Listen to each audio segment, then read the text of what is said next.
May nakita na naman ako sa supermarket, lemon snack. Pero hindi ko alam kung maasim siya katulad ng normal na lemon. Kasi nakalagay dito ay lemon snack. So, ibig sabihin, pang snack siya. Try natin. Hinugasan ko na yan. Yan yung itsura niya. Maliit siya sa lemon. Meron pang mas maliit na ganito. Ito, medyo green pa siya. Try natin itong medyo malaki. Kung maasim siya.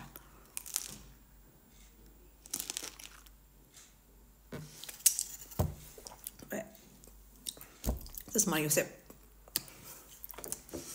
Bakit lemon snack?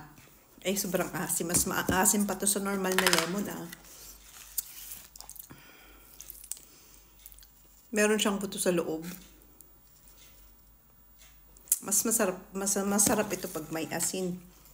Lagyan natin ng asin ka. Kala ko matamis siya. Sobrang asim. Mas maasim pa siya sa normal na na lemon.